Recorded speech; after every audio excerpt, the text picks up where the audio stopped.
Законодательный аспект является одним из важнейших инструментов ускоренного развития Арктики. При этом необходимо перейти от декларативных заявлений к решению практических задач.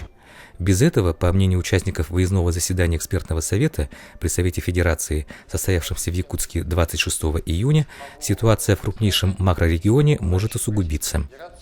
Территория арктической зоны, определенная указом президента России в прошлом году, должна расширяться, считает глава Якутии Егор Борисов. Туда попали 5 арктических районов, которые намного легче живется, чем тем районам, тем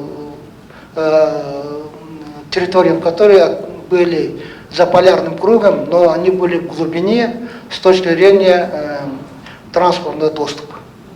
С учетом условий жизни. То есть по определенным критериям еще 8 районов им сложнее, чем в арктических районах, которые оказались в этом указе. Поэтому мы обосновываем сегодня это подходы и просим, чтобы в законе все-таки четко были отражены посредством установления критериев районирования.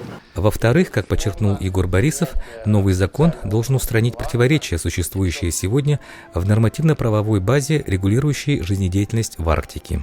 Имеется в виду закон о малочисленных народах Севера, закон об охоте, закон об рыболовстве. И они создают такие неприятные ощущения и такие противоречия, что людям неудобно становится даже как жить там. Поэтому все это противоречие этим законам должно полностью снять. Глава Якутии отметил важность принятия федерального закона об оленеводстве, поскольку эта отрасль является базой традиционного уклада жизни коренных малочисленных народов Севера. Это уникальная традиционная деятельность коренных народов Севера, которая требует определенного тоже регулирования.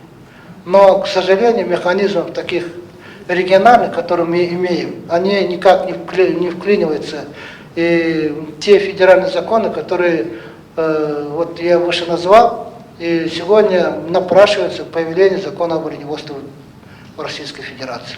Это не только Якутия, это весь север, начиная от Мурманска, кончая Камчаткой. Еще на одном моменте заострил внимание глава Якутии. Речь идет о законодательном регулировании пользования остатками мамонтовой фауны. Проблема, которую мы тоже долго ставим, есть такая мамонтовая фауна, которая сегодня как бы регулируется законом о недрах, но при этом написано, что это как полезное ископаемое должно при этом, находясь в законе о недрах, регулируется должно отдельным механизмом, которого десятка лет нет.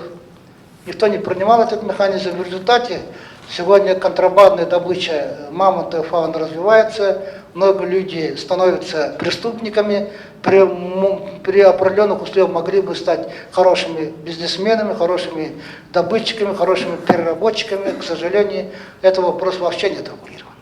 Требуют решения вопросы правовых взаимоотношений с недропользователями. Здесь во главе угла стоят вопросы защиты прав коренных малочисленных народов в условиях промышленного освоения территории их традиционного природопользования. Мы говорим о том, что недропользователь, который сегодня регулируется федеральным законодательством, все-таки должна иметь определенную социальную ответственность, регулируемую федеральными законами. Так называемые лицензионные соглашения в рамках закона о недрах, они не регулируют этот вопрос. И в большинстве случаев мы вступаем в противоречие в некотором роде в социальном плане между коренными жителями и недропользователями. Это очень неудобно с точки зрения создания определенных условий развития промышленности, с другой стороны, поддержать людей, которые проживают на местах. Актуальным является законодательное решение вопросов, связанных с обеспечением жизнеобеспечивающими грузами в республику, так называемый северный завоз. Только в арктических районах Российской Федерации есть проблема так называемого досрочного завоза. Это уникальная деятельность или уникальное явление, которое только у нас есть, когда товар завозится через определенные механизмы, через подготовку и отоваривается через определенные сроки. Рубль омертвляется в Якутии до 2 лет. Спичку купил в этом году, а продал через 2 года. Именно такой механизм. При этом привлекается много средств, кредитных ресурсов и так далее, но, к сожалению, в этом плане государственная поддержка должна быть. Иначе мы завозом и Камчатка, Чукотка, и Красноярский север, и другие севера просто мучаются сегодня. Выходит из ситуации, непонятно, какими механизмами должна быть гарантированная позиция. Производство, как и содержание инфраструктуры на севере, объективно убыточно, и здесь важна поддержка со стороны государства. Должны быть четко установленные правила. Объективно на севера производство на некоторых направлениях, они объективно убыточны, если так мы хотим сказать. Если мы живем в условиях рыночной экономики, вести эту деятельность должно быть запрещено. Но по обеспечению жизненной деятельности мы обязаны этим заниматься, теплом обеспечивать, электроэнергию обеспечивать, это они все убыточны. И при этом экономически обоснованные тарифы такие высокие. У нас на электроэнергию киловатт-часов составляет до 80 рублей киловатт-час. В этом случае участие государства в удешевлении вот этой объективно формирующейся в таких случаях, мы же должны каким-то образом гарантированно поддержать, гарантированно это предусмотреть. Если закон это не отрегулирует, где мы будем искать правду, где мы будем искать это концы? Поэтому сегодня есть необходимость вот именно такие моменты учесть в этих законах. Вот, например, самолеты наши. Мы до Москвы летаем стоимостью билета 12-18 тысяч рублей. А с северного района, с Чирска сюда прилететь, надо платить 38 тысяч рублей в один конец. Два конца. Видите, сколько? Мы пытаемся датировать, но у нас нет обоснований. Минфин России говорит, зачем датировать? Мы вам дотации не дадим на это. Вот и все. Весь смысл разговора.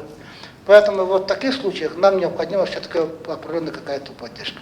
Вот я хотел сегодня, пользуясь моментом, подчеркнуть эту позицию. Без законодательного решения проблемных вопросов нельзя говорить о развитии Арктики, убежден глава Якутии. Значительным этапом в этом процессе должна стать единая позиция всех арктических субъектов при поддержке органов федеральной власти. Руслан Басыгысов, Николай Необутов, Туяра Харитонова, ЕСИА.